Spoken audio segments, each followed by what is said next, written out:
Trade rumors for the Bills are escalating quickly, and this has some major implications of what the Bills receiver room might look opening day against the Baltimore Ravens. Hello everybody, welcome to Bills Digest. I'm your host Anthony Senicar. It is off-season time, and you know what that means. Training camp is right around the corner, and trade rumors are going around all over the place, and we got you guys covered right here. There's only one issue. 72% of you guys who are watching this video right now are not subscribed to the channel. Subscribe, join the army here at Bills Digest to stay in touch with all your latest Bills news. We're on the road to 1,000 subscribers. Every little bit helps. So stay in touch, stay informed, and subscribe to the channel. And like I said, guys, the Bills are linked in a lot of trade rumors, and this one is escalating pretty quickly. With the recent report of star receiver of the Washington Commanders, Terry McLaurin, not reporting to minicamp, an article came out linking the Bills to him as a potential trade candidate to go get that number one receiver in this offense. The report goes as stating that the Bills' passing game is still an issue despite the early additions of pass catchers Keon Coleman and Dalton Kincaid over the past few drafts. And so it may well suit the Bills to target a true read receiver for a unit that feels slightly rubberless and in need of a true shape and direction in form of a number one target man. Thus, the Bills could be looking to trade for Washington Commanders wideout Terry McLaurin, who held out for mandatory minicamp last week. It could be a win-win situation for both teams. Now, this is very interesting for the Bills because, like that article said, as of right now, they don't really have that true number one receiver. They got Keon Coleman, who they tried to push into that role last season. That did not go well. He needed someone else to kind of take the number one corner off him so he can develop slowly and nicely. He was slowly developing correctly once they brought in Amari Cooper at the trade deadline last year. But then Jordan Poyer hit Keon Coleman, and he kind of never looked the same. He was out for a few weeks. He had the flashes before that hit with the Seattle game. Looked like he was developing nicely, and then the season kind of went off rails. They quote-unquote have a number one receiver in that of Khalil Shakir, but he's not your prototypical number one guy who goes and wins battles one-on-one against the other team's opposing number one receiver.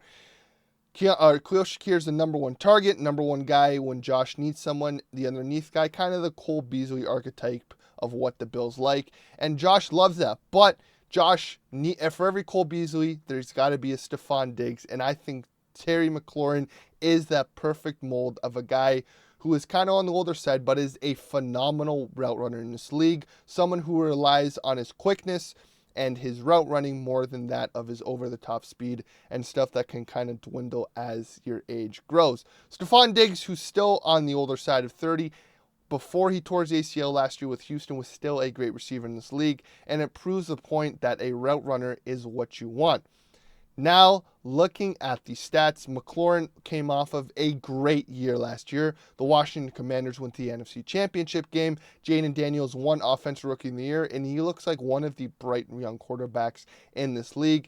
And thanks, part and part, due to that of Terry McLaurin, who ended off the season with 115 targets, 82 receptions, just shy of 1,100 yards receiving, and 13 touchdowns.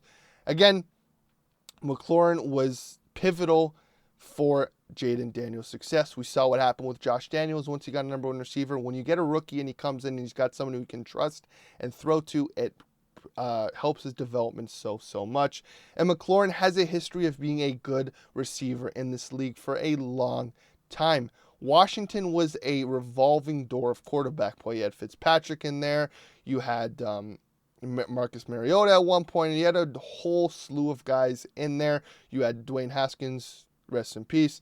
There was a ton of guys in there who were quarterbacks. It was a rotating door, and McLaurin was still putting up very, very good stats, even with this rotating door of quarterbacks. So it proves he is a stud receiver in this league, and when he got great quarterback play, phenomenal quarterback play like the likes of Jaden Daniels, he had one of the best years of his career. Now you put him in an offense with Josh Allen, and the sky is the limit.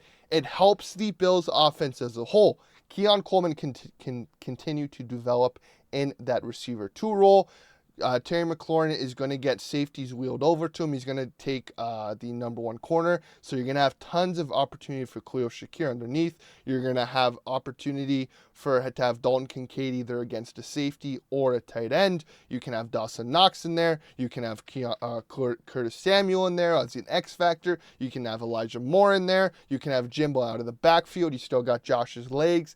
Bringing in a Terry McLaurin really opens up this offense as a whole. It takes away from the everybody eats mentality, but I even think with Terry McLaurin's personality, he is not going to be one to do what Stephon Diggs did and go to Josh and say, throw me the ball, trust me, throw me the ball, I want my targets, I want the ball, I want my targets. I think McLaurin, if you're winning, he does not care. Kind of how Amari Cooper was in the locker room.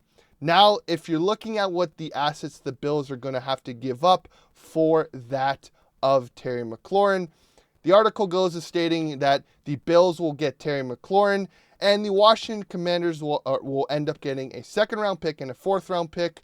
Again, the Commanders will struggle to get a 1st-round pick even in this hypothetical trade occurring prior to the start of the regular season in exchange for a player going into his age 30 season.